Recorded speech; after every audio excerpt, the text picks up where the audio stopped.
अस्सलाम वालेकुम जी। अक्टूबर 2015 CIA के हेडक्वार्टर जॉन ब्रेनन को एक कॉल मौसूल होती है। उस कॉल की दूसरी जानिब एक छोटा सा बच्चा होता है। वो बच्चा जॉन ब्रेनन को ये कहता है कि मैंने CIA के सारे सिस्टम को हैक कर दिया है। वैसे तो इस कॉल को एक फेक कॉल समझा जाता, लेकिन ये कॉल CIA के डायरेक्टर को मौसूल हुई थी, जो दुनिया की सबसे पावरफुल एजेंसी का डायरेक्टर था। अब उनको कॉल करना तो दूर की बात, उनके नंबर तक रसाई हासिल करना भी बहुत बड़ी बात थी। ये कहानी है दो बच्चों की, जिन्होंने अमेरिका जैसी सुपर पावर को घुटने टेकने पर मजबूर कर दिया। आखिर वो बच्चे कौन थे और उन्होंने आखिर ये कारनामा कैसे सर अंजाम दिया, आज जानेंगे इस वीडियो के अंदर। जब कॉलर से उसकी डिमांड पूछी जाती है तो वो कहता है कि मिडिल ईस्ट और खसूसी तौर पर फलस्तीन के लोगों को मारना बंद कर दिया जाए। फोन कॉल से पहले CIA को मालूम हो चुका था कि उनका सिस्टम हैक हो चुका है। आखिर ये हैकिंग अमेरिका को क्या नुकसान पहुंचा रही थी, इसका अंदाजा तो शायद आपको आगे जाकर होगा। कॉल बंद होने के साथ ही पूरी अमेरिकन गवर्नमेंट हरकत में आ गई। एक बच्चे ने CIA को हैक कर लिया था, ये काफी शर्मनाक बात थी। CIA के ऑफिसर इस बात में अपनी हार तस्लीम कर लेते हैं अगर उनकी आइडेंटिटी डिस्क्लोज हो जाए। हत्ता के स्टारबक्स की कॉफी के ऊपर भी CIA के मेंबर्स का नाम तक नहीं होता, और इसकी सिंपल वजह यह है कि इस कप से ट्रैक करके CIA के मेंबर्स तक ना पहुंचा जा सके। अब जो CIA छोटी छोटी बातों का इतना गौर करती है, उसके लिए उसके सिस्टम का हैक हो जाना कितना खतरनाक था। इन्वेस्टिगेशन के बाद पता चलता है कि यह कॉल अमेरिका से मीलों दूर इंग्लैंड के एक शहर लेस्टरशायर के एक 15 साल लड़के ने की थी। ये बच्चा खुद को क्रेका कहता था और इसने इस तरह अपने साथ एक हैकर्स की कम्युनिटी बनाई हुई थी जिसका नाम था क्रेकाज विद एटीट्यूड। आखिर इस बच्चे ने दुनिया की सबसे पावरफुल एजेंसी को कैसे हैक कर लिया था, ये कहानी जानने के लिए हमें जाना होगा बहुत पीछे 2008 के अंदर, जहां से इस कहानी की शुरुआत हुई थी। अब अमेरिका के अंदर एक दूसरा लड़का था जिसका नाम डिफॉल्ट था। डिफॉल्ट वीडियो गेम्स का बहुत ही ज्यादा शौकीन था, हत्ता कि इतना शौकीन था कि वो वीडियो गेम्स खेलता और फिर उन वीडियो गेम्स की सेटिंग चेंज करके प्रोग्रामिंग करके खुद को जितवा भी लेता। गेम्स जीतने के लिए गेम्स की प्रोग्रामिंग में चेंजेस करना शुरू कर दी, जैसा कि काउंटर स्ट्राइक। ये रूल्स चेंज करके गेम आसानी से जीत जाता था। वो चीजों को अपने हिसाब से चलाने लगा और उसने ये सब इंटरनेट से सीखा था। इंटरेस्टिंग बात यह है कि डिफॉल्ट को यह सारी की सारी इंफॉर्मेशन एक हैकिंग ग्रुप एनोनिमस से मिलती है। एनोनिमस ग्रुप उस दिन न्यूज में बड़ा इन था। अब यह एनोनिमस ग्रुप काफी वेबसाइट्स को हैक करता और उन पे अपनी मनपसंद की चीजें लगा देता। इस तरह से डिफॉल्ट को भी हैकिंग में इंटरेस्ट आने लगा और उसने भी हैकिंग की कम्युनिटी ज्वाइन करने का सोचा। डिफॉल्ट छोटी छोटी वेबसाइट्स तो हैक कर लेता था, लेकिन वो कुछ बड़ा करना चाह रहा था और इसलिए उसे एक ग्रुप की जरूरत थी।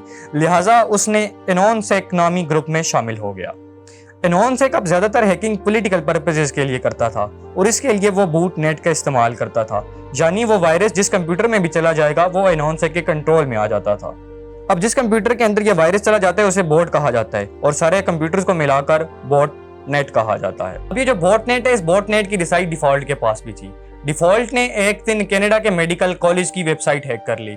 उसने जब कनाडा की मेडिकल वेबसाइट हैक की और वेबसाइट पे उसने देखा कि तकरीबन $9 मिलियन बच्चों से फीस वसूल होनी बाकी है। अब डिफॉल्ट ने ये सारे के सारे रिकॉर्ड्स वहां से डिलीट कर दिए। कॉलेज का निजाम दरहम बरहम हो गया था। डिफॉल्ट अपनी पहली शरारत में की जाने वाली हैकिंग में कामयाब तो हो चुका था, जो उसकी पहली बड़ी हैकिंग थी, लेकिन जो उसने अगली हैकिंग की थी वो शरारत में नहीं बल्कि गुस्से में की थी।